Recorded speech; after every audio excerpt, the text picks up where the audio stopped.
Okay, no, we're not doing some dumb kind of Michael Myers sketch thing. And my plan was to like come in and be dressed as Michael Myers and then take off the mask and I'd be like in makeup and like do like nail varnish on my fingers or something and be like, oh, this is the biggest horror, gender non-conformity. But I've never done makeup before, so I didn't want to like come out here and look like some 8-year-old who had just broken into their mother's makeup bag.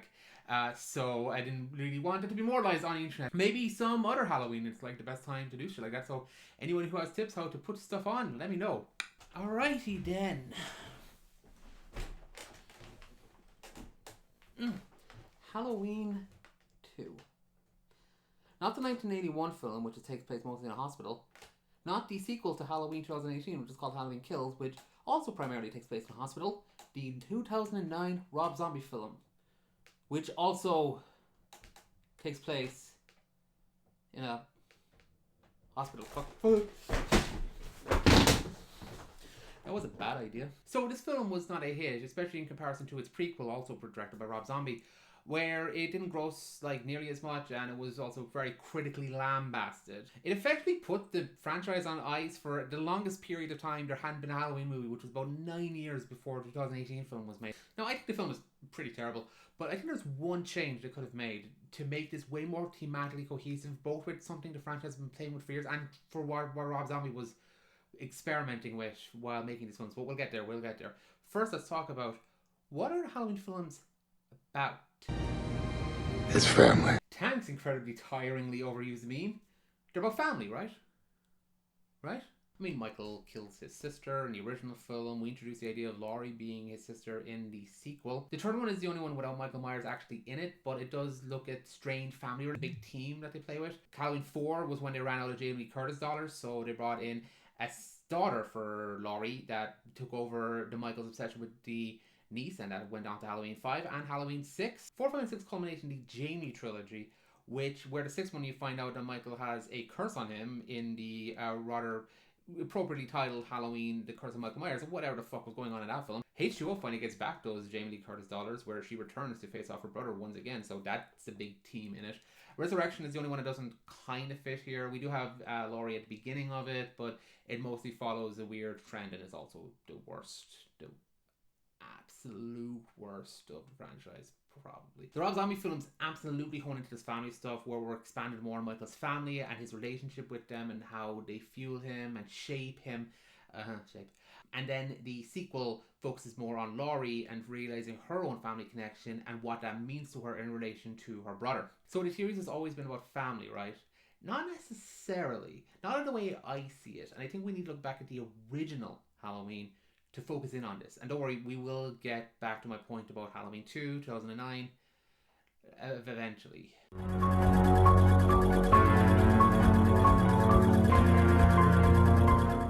The original Halloween takes place in Haddonfield, a kind of sleepy, homogenous little township in Illinois, which is rather famous for its palm trees, I guess. One of the most striking images is the rows and rows of houses.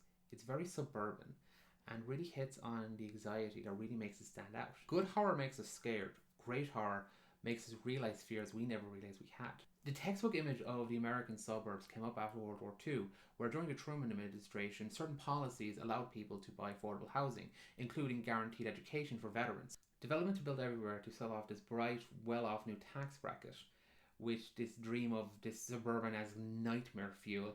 But hey, I mean, when you spent the last 20 years between an economic depression and fucking war, I guess it looks pretty nifty. Now, there's a lot of things this was sold on. One of the biggest ones was safety. Suburban America is a safe, prosperous place where you can look after your family and raise children. After the hardships and deprivations of World War II, the 1950s promised prosperity and a better life for many Americans. More families earned more money, bought cars, and bought or rented their own homes.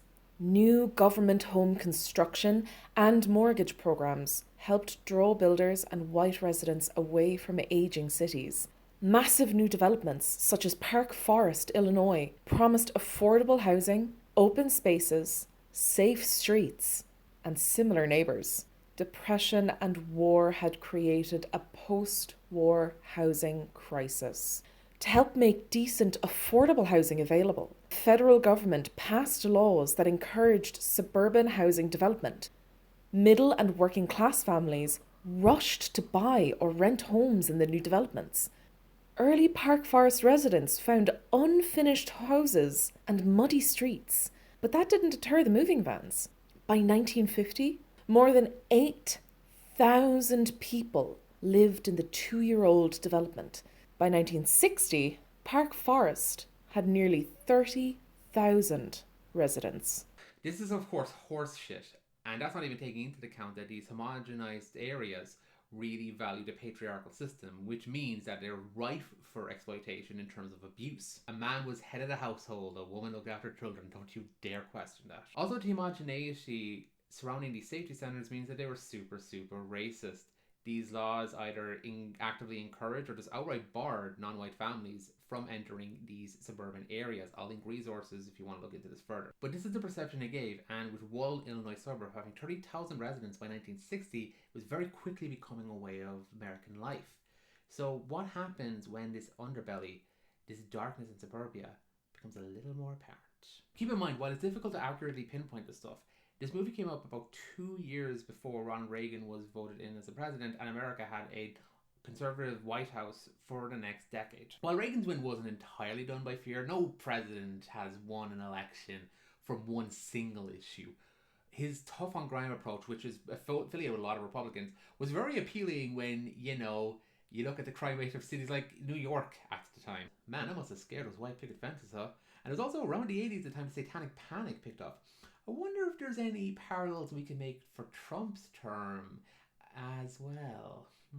Halloween wasn't really the first film to point out how fucked up and weird suburban living is. The Stepford Wives actually predates this film by about 3 years. But now we have a bevy of filmmakers who grew up with this being normalised. While the parents may have seen the horrors of economic ruination and war, see these samey hellscapes as a comfortable alternative, their kids saw the darkness within the cracks. And isn't that what's so terrifying about the suburbs? It's not the poison or the knives, the gossip or the judgment that we are really afraid of on those leafy streets. It's the sameness of the houses. It's the lawns that must not grow above 6 inches. It's the smiles plastered on everyone's faces, no matter what suffering is taking place behind closed doors. It's the loss of our soul. This article talks about what makes the suburbs such a hot topic location for modern day horror films and thrillers. In fact, it's a lot more common to look past the fake plastered smiles. One of my favorite examples is Blue Velvet. That movie came out in the late 80s. But man, loss of our soul, something that makes a 6-year-old boy murder his sister, that has a behemoth of a man walking around that adults don't even notice, but the kids notice. Because the kids always see the boogeyman. And that's what the original Halloween's about. The dark edges of the quiet, sanctified, safety-obsessed suburban America coming to roost in the ugliest way possible. I'm not the only one to crack on to this. I mean, this movie's over 40 years old. It'd be kind of weird if I was. Probably one of the best analyses is Nick Spears. And yes, not only am I yet again mentioning another YouTuber in one of these videos, this is the second time I have mentioned Nick Spears directly. Am I just trying to vicariously live through the success of other more talented YouTubers to make up for my own inadequacies?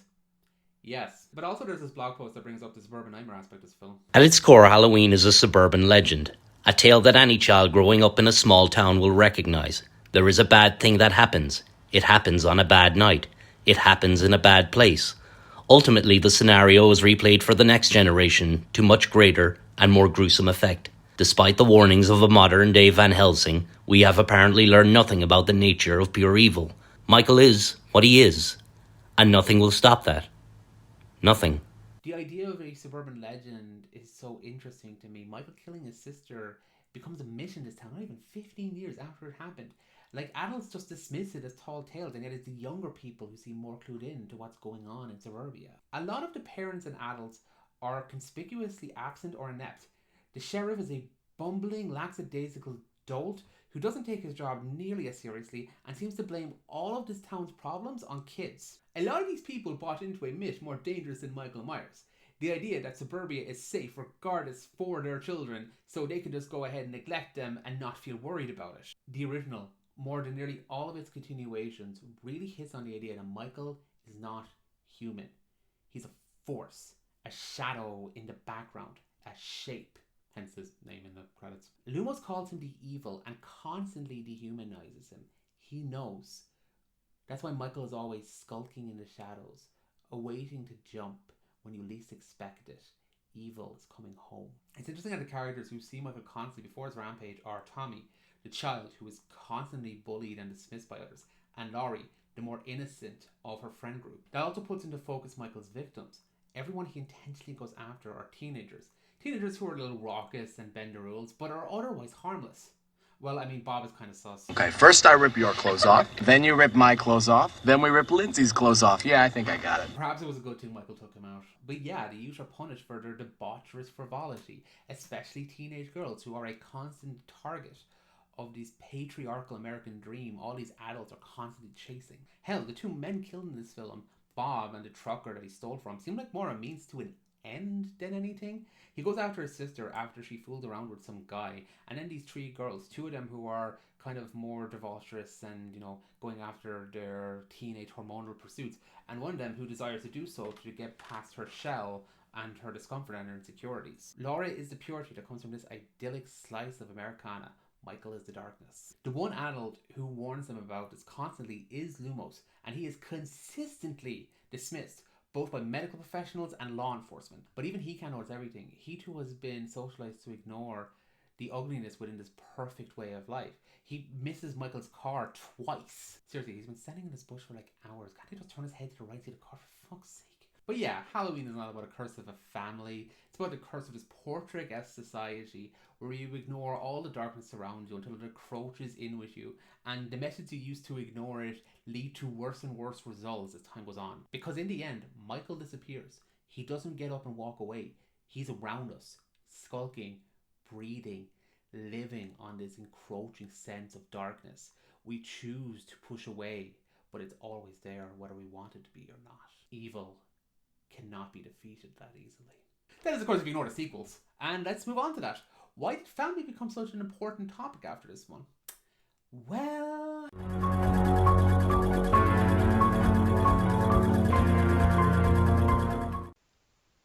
I will say that what got me through writing that script was Budweiser. 6-pack of beer a night. Sitting in front of the typewriter saying, what the hell can I put down? I had no idea. We're remaking the same film, only not as good. Halloween was not only a seminal piece of American cinema, it was also a monster hit, grossing about $70 million on a roughly $300K budget. So inevitably, sequel talks were in the works. For Carpenter and Deborah Hill, the co-writer, they weren't really interested in doing a sequel, instead opting to do The Fog, spectral horror film, also starring Jamie Lee Curtis. Shipped to myself in place. The only Halloween holdovers that seemed interested in doing a sequel was Irwin Yablans, and he was willing to produce The Fog, except somebody else was producing it instead. Yeah. A lawsuit broke out, and in order to settle it, Carpenter and Hill agreed to come back for Halloween 2, but only in a screenwriting capacity and a producing capacity, and for Carpenter he would do the score. He was not directing this fucker. And Halloween 2 is fine, I guess. It does start off pretty strong with a great Loomis line. You don't know what death is. And we also get to see Michael kind of stalk in the neighborhood through a POV shot. It's really cool, and then it just very quickly becomes dull. In order to help beef out the body count, we get this massive supporting characters of these hospital staff who are obnoxious or just really, really stupid. We have a reversal where Lumos is more active and Laurie is kind of in the sideline. She's mostly in bed for most of this film. It's got kind of all these Halloween staples, the dark shadows, the chase sequences, 2 or 3 in fact, but it's missing what makes the original Halloween so strong, and that's in its pacing. And I mean, I don't really like Laurie's friends from the original, or that Jagoff who makes a joke about ripping off an 8-year-old's clothes, but they felt like real people, and not just like knife fodder that they clearly only put in to get cool, gory, over-the-top kills. The first time you see Michael kill as an adult is when he kills Annie in her car, and that's like over halfway through the film, and this one is like about 8 minutes in, I'd say. Also, the murder of women in this film kind of borders on voyeuristic. It's not very comfortable for me. But that's not what I'm here for. There are 2 things I think this movie does that really hurts the franchise moving forward. Not only in terms of passing over pacing for spectacle or just wearing the mask of the original without really understanding what makes it work. two things that bring this franchise down pretty hard. Curses, if you will. The first is in the school, which doesn't really add much to the plot, but brings a lot of kind of Celtic myth into this stuff. Loomis talks about Samhain. Samhain. No. Adding this seems to just try to add to Michael's origin, which, fine, pagan rituals kind of fit here, but to go from this intangible fear of the evil amongst us to paganism, it feels really cheap. It loses a lot of the creepy, subtle power the original had. Thankfully, most of the Celtic stuff is dropped until the 6th movie, and oh god, the 6th movie, I don't have time. What isn't dropped, however, is a twist that Laurie is Michael's sister, and oh god, I hate it. I do not like this at all. One thing, as I mentioned, is that Laurie isn't actually in this a lot until the ending. And I mean, the climax of this film is actually pretty cool, but it loses kind of its power when we don't have the main heroine and the focus of this twist in the main story kind of doing anything, really. 2, if the fucking pagan ritual stuff didn't undermine Michael's character, it really gets fucking undermined by this. Laurie is a victim of bad luck in the first film. Her dad gets her to drop the keys off at the Myers house. Michael happens to be chilling there and sees her and becomes fixated on her for the rest of the film. Again, it feels like this is fueled by her desire to break the rules and to get out of her reticence, and this is why he seems to leave her for last, going after her more promiscuous and free-loving friends. Hell, that sister reveal makes the scene where she finds all their corpses a little bit odd, because it seems to be Annie he's protecting Judith into, not really his own sister apparently, which he knows about if this film makes any sense in terms of the motivation. Like, he puts her tombstone over Annie's body. I mean, of course, he didn't kill her in order to display her like that, but it seems kind of odd now in hindsight, doesn't it? Also, do Laurie's parents know she's a Myers? Because if that's the case, kind of a dick move to send her to the Myers house with the keys, Mr. Strode. I can't wait to project my daughter's suppressed trauma onto her. I severely loathe her. Also, the setup to this is really awkward. We have this really cringy flashback to Laurie's mother going, "You're adopted." And then the nurse from the first film comes in and just awkwardly exposits this entire backstory to Loomis in a car. Like, we never see Laurie's actual reaction to finding out that she's a Myers. It's just lazy, and it smells of John Carpenter's 6th bud candidate, because Jesus Christ, he did not want to write this. He revealed in an interview several years later that part of this was NBC actually bought the television rights to Halloween and needed to expand it. Well, the brother reveal was caused by NBC.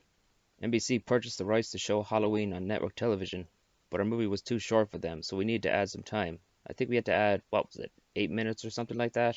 I don't remember. And there was nothing to add. The first movie was just what I wanted to make. I don't have anything to add, so I came up with the brother thing. It was awful, just awful. But I did it. These scenes were filmed around the time Halloween 2 was in production, so it's kind of a chicken and egg scenario about which of these came first, because in the TV edit, it's a little more subtle because he just scratched his sister, so that could be kind of give or take compared to what it's actually used in the second one where it's revealed. But there you have it, one of the most defining elements of the franchise. The plot twist that would shape the direction of the series moving forward. The horrors that a family bloodline can bring upon you. Brought on by a television network needing ad space and scheduling consistency, a lawsuit that forced the pair to write this shit, and a 6-pack a day habit. So that's how the family stuff got baked in. How did it play out?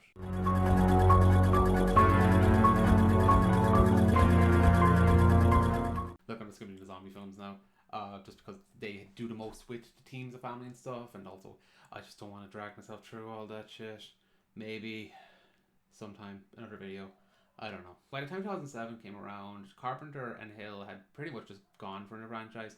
They tried to sell off this idea of a Halloween 4, which takes place 10 years after the original, with the kids from the first film growing up, where Halloween is banned, but when they try to bring it back, Michael is magically resurrected. That was rejected for a more traditional approach, and they just sold the rights off to Moustapha Akkad and moved on with their lives. And the direction they went is where most horror staples went in the 2000s, remake time. This wasn't originally the plan after Resurrection, the 8th film of the franchise, and like the 5th after Carpenter and Hill had moved on. There was a consideration to make a Hellraiser crossover after Freddy vs. Jason did very well, but it didn't really go anywhere. Also one in focusing on Dr. Wynn, an insanely minor character in the first film. He appears in like one scene and becomes a more prominent figure in the 5th and 6th film, where he gets involved in the fucking cult stuff. Again, I don't have time to go into Halloween 6. However, tragedy struck.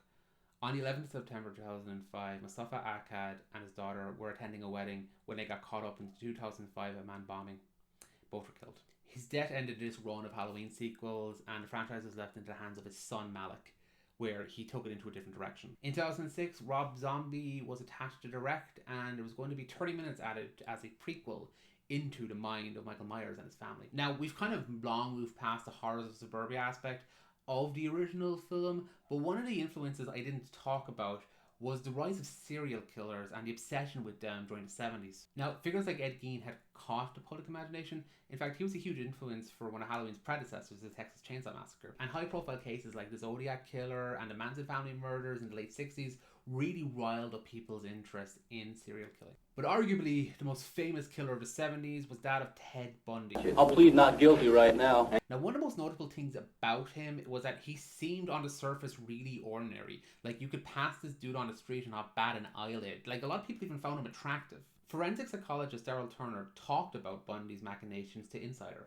It was these successful aspects of his personality that allowed him to go undetected for so long, and it was these same traits that allowed him to be so successful in apprehending victims. He used guile and cunning, charm and sympathy to win the trust of his victims and lower their defences before subduing them. In fact, he was quite proud of this, felt it was something that set him apart from other gentlemen, which is how he referred to other serial killers. This was brought up alongside drugs and crimes in urbanized cities to really strike fear into the heart of middle America, and was potentially one of the influences that led to the rise of Reagan in the 80s.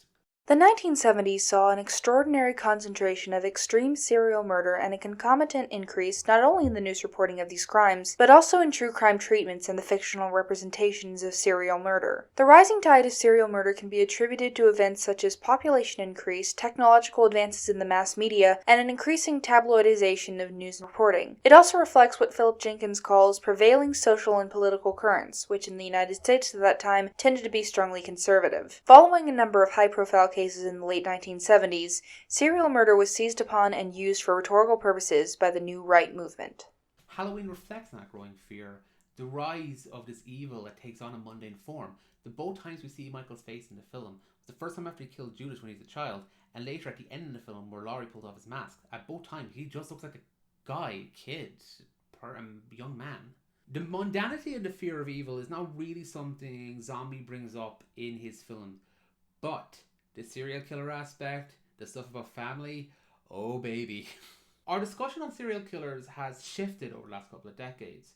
It's not so much the where as the why. Even the Bundy quote I used goes into the pathology and methodology of his crimes. The reasoning for this is obvious. The sensationalized news coverage, the mythologizing of certain serial killers have turned this trying to understand the nuance of why these people commit the crimes that they do into this kind of perverse fascination and source of entertainment, as Katrin Ramsland has put it. It's not really about the victims. It's more about the puzzle, the interesting labyrinth of human emotions and human motives. And as we all know, when we're trying to understand why violent asshole men do the asshole things they do, eventually murder's brought up. Enter Rob Zombie. Zombie already has a penchant for crazed homicidal families. We see this in House of a Thousand Corpses and The Devil's Rejects, two films before Halloween which follow the same crazed family as they go on wonderful killing sprees. So focusing on the family of Myers makes sense in this context. Except he made a major change from 1978 film. He made the family kind of white trash rednecks type people rather than middle class suburbanites. This appears to frankly be a way to make this film more of his own, as Rob himself explains as he talked to Carpenter to try to get his blessing. I talked to John Carpenter about this the other day and he said, go for it, Rob, make it your own. And that's exactly what I intend to do. And make it his own, he did. Just to be clear, I hate this movie. The characters are gratingly obnoxious, and because the film is trying so hard to emulate a lot of the original film in terms of tone in certain places, it really clashes with Zombie's aggressive, more in-your-face style. It has a deeply nihilistic view on the world without we're all these awful people who make these monsters. And a lot of times I ended up sympathizing when Michael just killed these evil little scumbags. This includes the family, where things are changed, where Michael has a stepfather who is abusive towards him. Judith is fleshed out a little bit, where she's a lot more apathetic towards him. The only person who seems to care about him in the family is his mother, who is also a stripper, and this is used to torture Michael in school. and this is where it leads to his first kill. It's interesting that they seem to be going for the nurture argument here, but that's not really what Rob Zombie appears to be trying to get across, at least according to this quote. Basically, I did research about kids who kill, or kids who grew up to be killers, and they all seem to share certain things, these early warning signs. They're obsessed with fire. You can't discipline them. And the big thing is they love torturing animals. That's always an early warning sign. Dr. Loomis even says it. They enjoy causing pain to smaller creatures, and as they get older, the cat might become a smaller child, and then there's a line they travel. And it has nothing to do with him having a bad home life. He could have had a good home life and become the same person. Even with the added emphasis and change to Michael's home life, he would have still turned out to be a killer. This just more pathologizes rather than goes unexplained as it was in the original, where he's more of a force of nature. But mostly the movie, after the halfway point, also towards Zombie and anyone doing like Disney live action remakes, stop taking films that are better known for their pacing and adding 30 fucking minutes to the runtime. It mostly just follows Halloween, except for the ending where Laurie shoots Michael in the head, unaware they're both siblings. Yes, they plastered on the subplot from the sequel onto this film, except it's a lot more involved, and there's stuff with Sheriff Brackett, who's more of a minor character in the original film, as he knows about it and tells Zoomis, and this comes up in the sequel. Anyway, we've finally gotten to my hot take about Halloween 2, and the reason I made this video. Drum roll, please. Okay, I'm just gonna add a sound.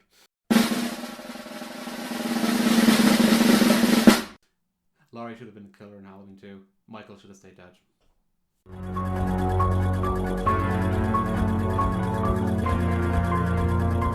I mean, it kind of makes sense, doesn't it? Like, they're playing so much on the family stuff, and I mean, it seems like the movie's going in that direction, and it feels like they just said they needed to have Michael, so Michael is in it. I mean, I don't know what if there's behind the scenes stuff about it. I've heard rumors that like Zombie wanted to go in that direction, but the producers were like, no, we need Michael. And, like, she shoots him in the head.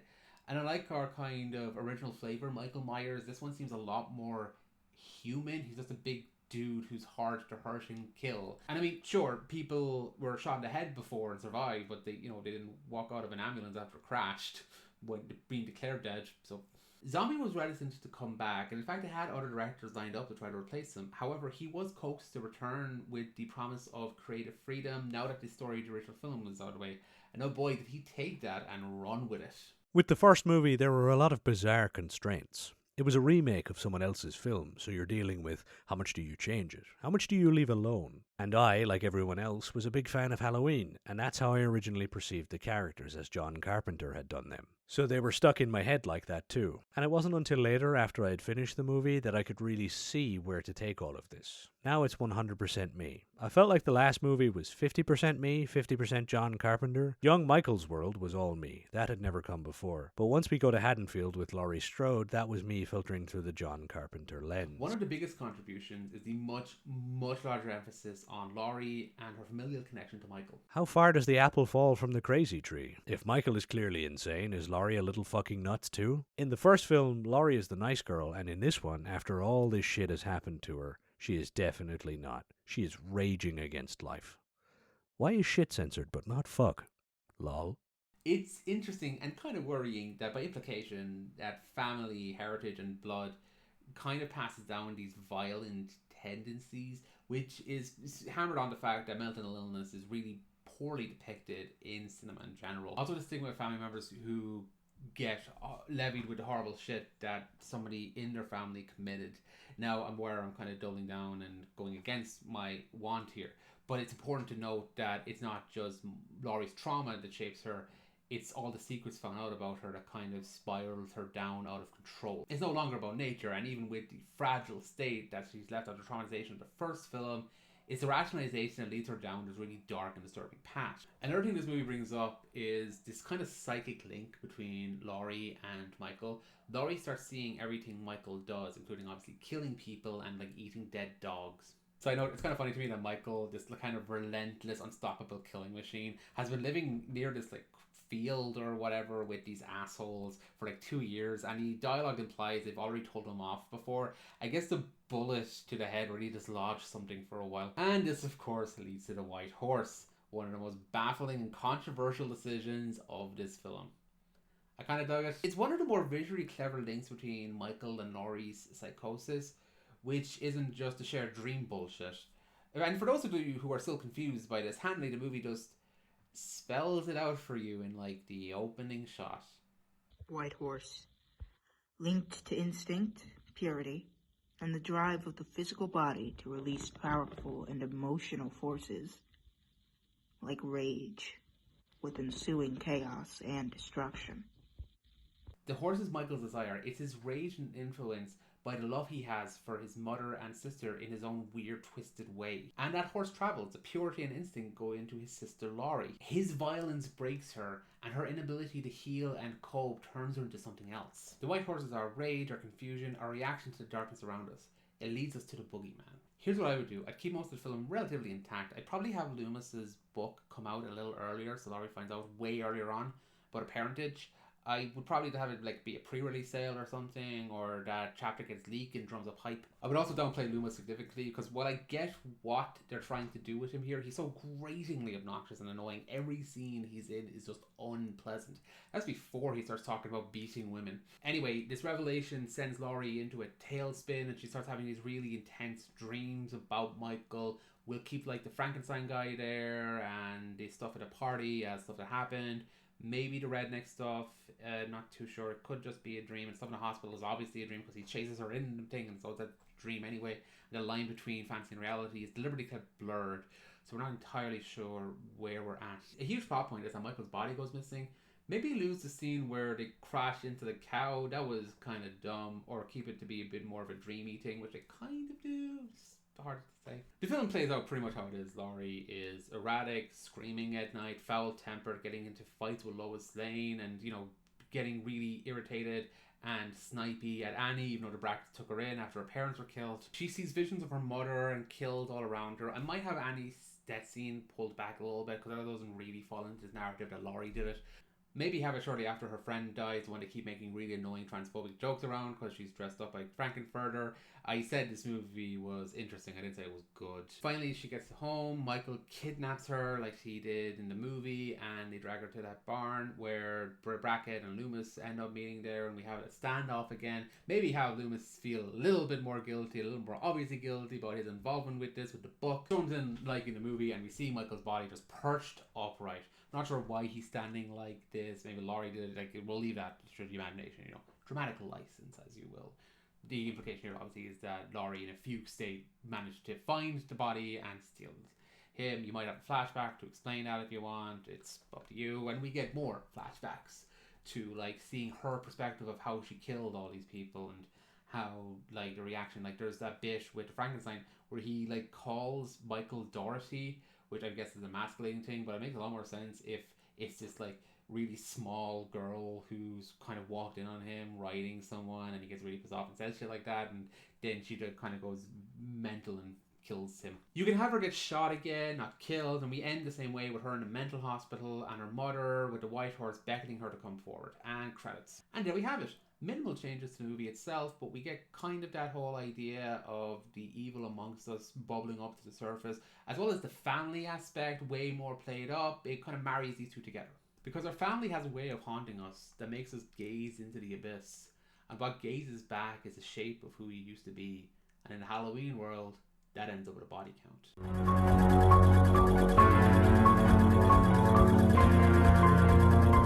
Halloween sat out most of the 2010s, which, to be honest, I thought that the franchise had just kind of run out of steam and run its course by this point. This obviously was not the case, because 9 years after Halloween 2 and 40 years after the original Halloween, we get 2018's Halloween. Directed by David Gordon Green, it jettisons everything about the franchise except for the original. And honestly, it's probably the best film in the franchise. It's got some hokey dialogue, and a lot of the characters are not that well fleshed out, but in terms of the core, the three Strode women, it gets that perfect. Laurie's trauma here is much more sensitively handled and more realistic. She kind of just goes into paranoid survivalist mode after staring into the face of the evil. This really reinforces the original theme, as well as brings in the family aspect, where Laurie's daughter and granddaughter really feel the residual effects of the Strode matriarch's broken down being. Michael may not be her brother anymore, but she can't really escape how shitty family can be. We even get back to serial killer fixation, this time embedding itself into the true horrors of what our fascination with this stuff has turned into. The marketability of true crime. Like, I tend to bring up examples and quotes and stuff to try to bring context to this, but we all get this, right? The podcast, the Netflix specials, that time Zac Efron played Ted Bundy and there was like a year-long discourse about whether Ted Bundy was actually hot and whether that was a good thing that people found him hot. I mean, it's a pretty well-known social phenomenon when even bored, affluent soccer moms sit down after a hard day with a glass of wine and a fucking true murder podcast, trying to ignore how bad their unquenchable thirst for the pool boy is. I have no idea where that came from. I'm sure your mother is lovely. It also delves into how unhealthy our obsession with the stuff be, which sadly we've seen a real example of with Gabby Petito and everyone kind of reacting to a true crime in real time. We see this as well with the two producers who meet Michael and inadvertently help him escape, and also his doctor who tries to force a Michael Laurie conflict and kind of just loses his mind with his obsession with the idea of who Michael is. And there we have it. The film's good, and while I don't think it really needed a sequel, Killed is out at the moment, and I saw it, and I do think this movie's reinforced these themes, but I can't really go into more detail about making this like 3 hours long. Maybe another video I will think about it, because the stuff is really interesting and how it delves into these ideas of Halloween. It's really good to examine how long-running franchises pick up these themes and they recur throughout their films. Because your big favorite stabby boy do a stab is not the greatest groundwork to lay a franchise of movies on. The problem is Michael Myers' story was not meant to push this. They wanted to move on, but the producers didn't, or they wanted to make Halloween in a more creative direction, something else they didn't want to do with this character. They wanted more Michael chasing the babysitters, and they got exactly what they want, with this slim facsimile of family being the thing that drives them. There may have been more to this family aspect and the curse, for lack of a better term, Michael puts on them.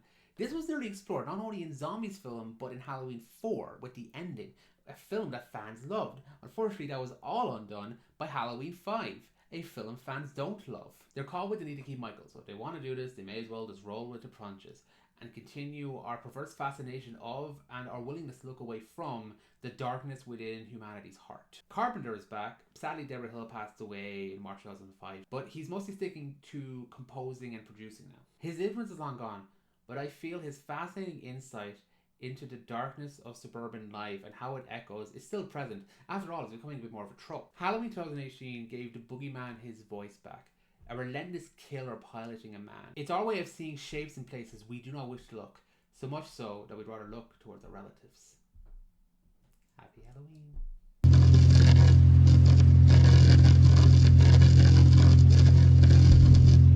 Alright.